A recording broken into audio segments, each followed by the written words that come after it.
Say what you need to say. Say what you need to say. Say what you need to say. Hey everybody, it's Christine, and today I want to talk to you about having guts, or chutzpah, really having the courage to speak your truth.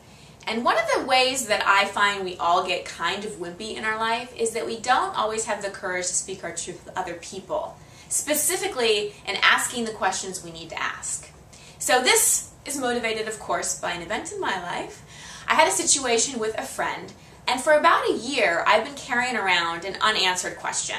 And whenever I'm in his presence, I just pretend everything's okay, and I kind of thought it was. I had done the work on my own, had closure with it, forgiveness, all of that stuff, but I still had this unanswered question I was carrying around that was causing me to create a lot of assumptions and a lot of misunderstandings in my head.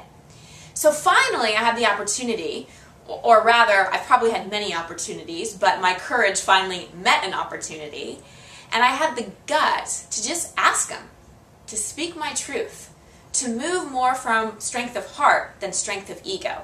Because see, our egos are good at pretending that everything's okay. Our egos are good at looking good. But strength of heart is really about being vulnerable and having the guts to be raw and to be real and to speak authentically. So I did that. I moved from strength of heart and I simply asked him. I said, when you did this, I felt this way. And I'd like to understand why you did that. What motivated it? And I truly just want to understand.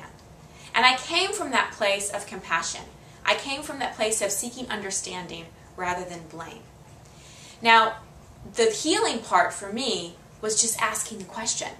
Simply just speaking our truth and asking the question is really all we need sometimes. The cherry on top is that often the other person will meet you and will respond in a compassionate and vulnerable way.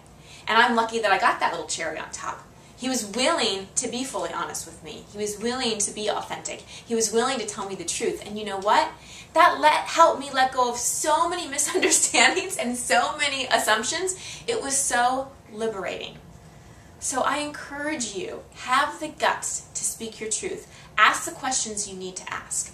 So if there's someone in your life that you've been kind of holding on to something and you've been moving more from strength of ego than strength of heart, I want to give you a few steps so that you can have a more gutful conversation with them. The first thing is get really clear in your intention. You know, your intention should never be about having them change their mind or having them make you feel better or having them do anything for you. Really, your intention is just one of communication, vulnerability, and compassion. It's really about healing. The second thing is have a little conversation with their best self before you even see them in real life. You know, we can talk to each other's best selves in our mind. Call their best self forward and say, hey, I'd really love to have this amazing, authentic conversation with you. Now, the third thing is when you actually get in their presence and you ask the question, context it by saying, you know, I really am just asking this to understand. Don't move into any kind of blaming. Don't make them wrong in any way, because that will just make them defensive. Use I language and specifically say, when you did this, I felt this, and I'm seeking to understand.